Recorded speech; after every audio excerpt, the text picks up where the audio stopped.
안녕하세요. 오늘은 저번 동영상의 추가적인 이야기를 잠시 드릴까 합니다.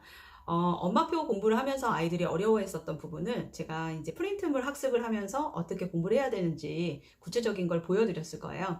근데 이제 그걸 보시면서 추가적으로 질문적인 부분도 있었고, 그리고 이제 관리하면서 조금 동영상 부분에서 제가 이제 동영상 두 개의 이 파트 부분이 날아가는 바람에 그 부분이 빠졌는데도 불구하고 정확하게 알고 계시고 물어보시는 분이 계시더라고요. 그래서 오늘은 잠시 네 가지 Q&A를 준비를 해봤습니다. 네, 첫 번째 질문은 단어 뜻을 한국어로 굳이 해줘야 되냐라는 질문을 하시는 분이 계세요. 근데 저 같은 경우는 한국어를 쓴 이유가 두 가지가 있습니다. 첫 번째는 국어 쓰는 부분에서 받아쓰기에 의미를 좀 두고 싶어서 그런 부분과, 두 번째는 정확한 미닝을 아는 걸 확인을 다시 하고 싶어서 부분이 컸어요. 그러니까 예를 들면 동사인지 애가 형용사인지 부사인지 이런 발음으로 한국어가 되어 있는지 그런 걸 체크를 한 번 정도 해줄 필요가 있어서 해주는 부분도 있고, 한국어 단어를 아이가 읽으면 그걸 영어는 대충 단어를 보면 영어로 아이가 미닝은 알고 있거든요. 근데 정확하게 그걸 한국어로 변환하는 게 좀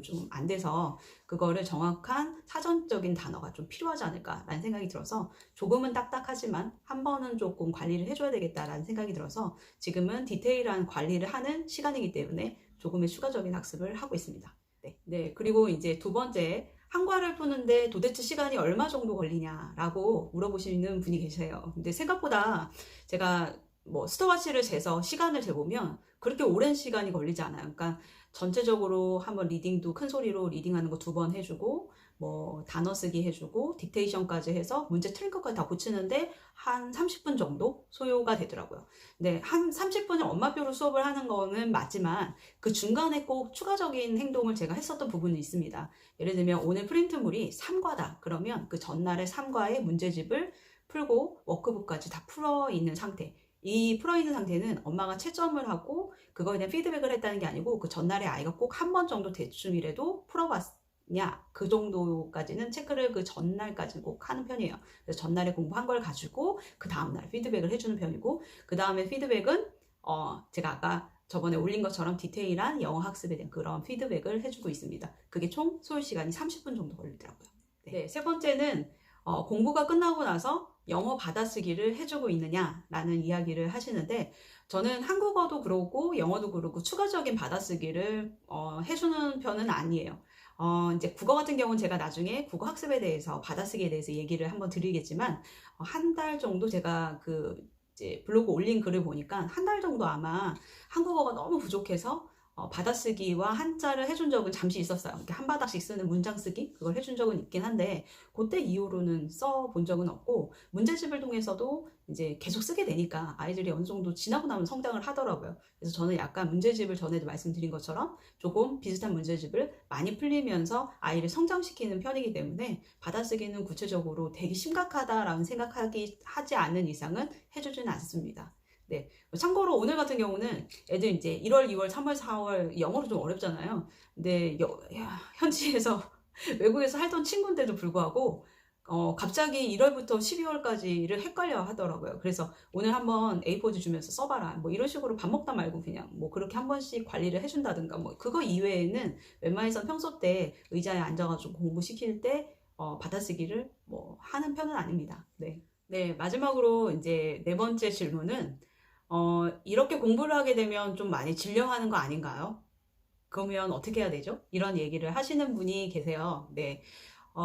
저는 처음에 말씀을 드린 것처럼 이렇게 디테일한 학습은 지양하는 편이라고 말씀을 드렸죠. 재미가 없어요, 솔직히. 그렇지만 이 부분의 영역은 제가 말씀드린 것처럼 좀 어려워했었던 영역에 봉착했을 때 관리를 해준 학습 방법이에요. 그렇기 때문에 혹시 아이가 공부를 했는데도 이거 엄마 나 너무 싫어 이러면 즉시 멈춰야 된다고 생각을 합니다. 하지만 중간에 아이가 잘 따라왔었고 단계가 올라갔을 때 조금 힘들었을 때 하는 학습법이기 때문에 저희 아들 같은 경우는 반응이 그냥 뭐 새로운 무언가의 프린트를 하니까 좀 신기한? 왜냐면 평소 때 문제집을 가지고 공부만 했지, 뭐 프린트를 뽑아가지고 엄마랑 뭘 하지도 않았고, 뭐 딕테이션을 한다고 mp3 파일을 틀어주고 이렇게 하진 않았거든요.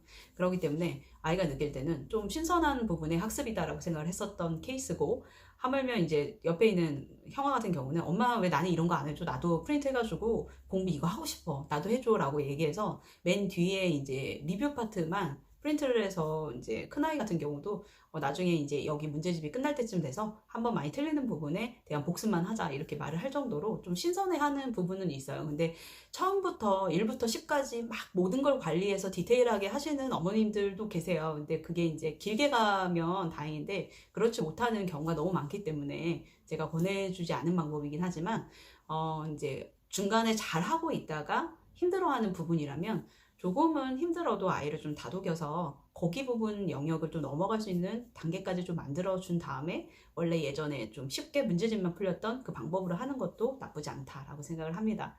네, 어찌됐든 오늘은 1부터 4까지 Q&A로 찾아뵙습니다. 네, 오늘은 여기까지.